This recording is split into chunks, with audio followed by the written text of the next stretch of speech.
Did you know that there are only 4 ways to make money? Not 40, not 400, just 4. Most of us probably know the book Rich Dad Poor Dad by Robert Kyosaki. But what most people don't know is that Robert Kyosaki actually wrote part 2 of Rich Dad Poor Dad, which he called the Cashflow Quadrant. And it breaks down the 4 different types of income, how they work, and why this is the reason why the rich keep getting richer. Each one of these categories is made out of 3 components: mindset, cash flow, and taxes. First, we have the E quadrant. E stands for employee, and this is where most people get started. The mindset of a person in the E quadrant focuses on income security and employer benefits, like a retirement account, health insurance, and a steady paycheck. The priority of the employee is safety. The safety of a steady paycheck is more appealing for the E quadrant mindset than potential riches that might come at a higher risk. So the key word for the E quadrant is safety. The way people in the E quadrant make money is by working for a company or a government and exchanging their time for a predetermined amount of money, whether it is salary or hourly. Now, people in this category can still make large sums of money, like a doctor, a lawyer, or an executive. But the limitations in this quadrant make it difficult to build wealth in this category alone. In this quadrant, an employee typically doesn't have much control over how much money they will get paid. So increasing their own income becomes more difficult since their boss controls their salary and the decision to increase their employees' income. A person in this category can only rely on themselves to produce money, and there are only a few ways to increase their income, which is normally to go back to school and find a better paying job. And then there's taxes. In this category, taxes are very straightforward. An employee works, taxes are taken out, and only after taxes are taken, the employee gets their money. There is very little someone in this category can do to lower their taxes. The most someone can do in this category is to defer some of their taxes for later, like when someone puts money in a retirement account like a 401k or a traditional IRA. Someone in this category has to pay federal income tax, which goes up to 37%, state tax, which depending on the state can go up to 13%, and we have local taxes, social security tax, Medicare tax, etc. For high earners in this category, their tax liability can go up to 40% or more of their income. The S quadrant stands for self-employed or small business. This is when someone decides to try out entrepreneurship and create income independently. The mindset of an S quadrant is to regain control and have the freedom to pursue a higher level of compensation than they would working at a job. So they decide to become an entrepreneur. The key word for the S quadrant is independence. The way money is made in this category is still exchanging time for money. But instead of exchanging time for a fixed amount of money, the self-employed exchanges time for a chance of profit. People in this category take a higher level of risk than those in the first category, because in this category, there is no guarantee that they will make any money. It all depends on the skill they have to sell their product and deliver on their promise. But just as people can make no money in this category, there are others that can make a large income in this category. But again, it all depends on their ability to sell and deliver.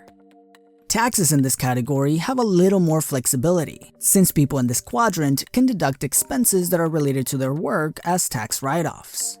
But people in this category still have to pay income tax, state tax, and local tax if applicable. But the self-employed end up paying more money in Medicare and Social Security tax than the first category. This is because when someone is an employee in a company, this tax is split between the employer and the employee, each paying half. But when someone is self-employed, they are acting as both the employer and the employee, which means they carry both sides of this tax liability.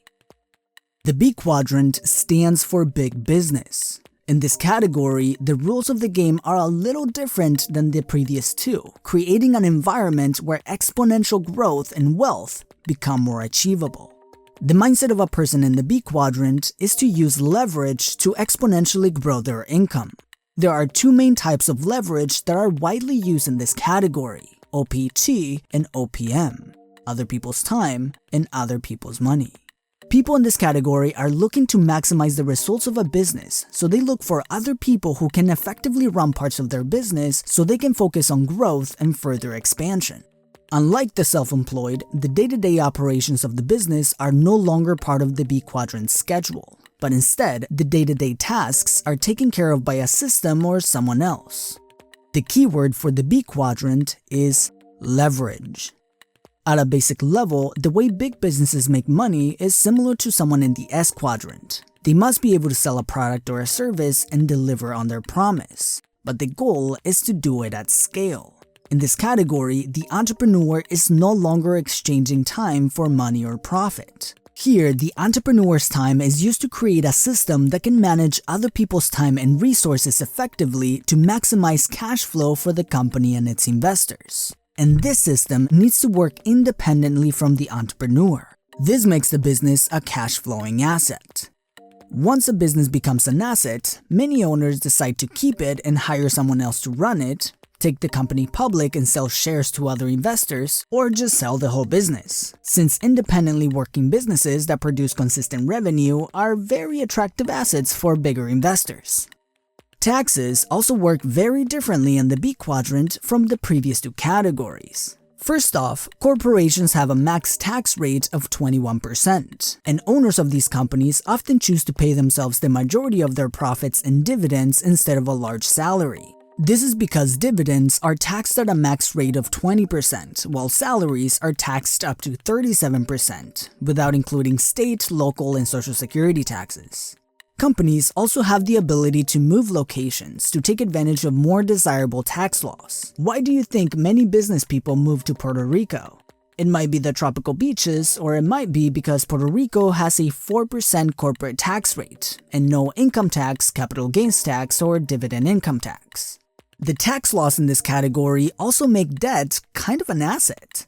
Companies can use debt to spend more money on growing their business than they actually make in profits, leaving their taxable income to be zero, or even report a loss which then can be rolled over to reduce future tax bills.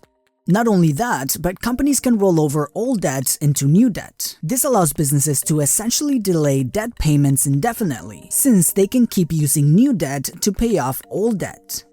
Companies can also take advantage of write-offs and credits available only to companies and institutions. Here is where businesses can get really creative, since there are many tax credits that business can take advantage of.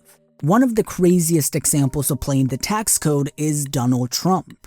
After his first wife passed away, Trump buried her in one of his golf courses. A bit of an odd choice if you ask me. This is until you realize that this qualifies his golf course as a cemetery. And under New Jersey tax law, cemetery land is exempt from all taxes and assessments. This means that this one action created a tax avoidance trifecta, where Trump eliminated 3 different types of taxes: property tax, income tax, and sales tax, all in one shot. The I quadrant stands for investor. This quadrant is where money turns into wealth. The great thing about the I quadrant is that regardless of which quadrant you are in, anyone can become an investor and take advantage of everything this quadrant has to offer.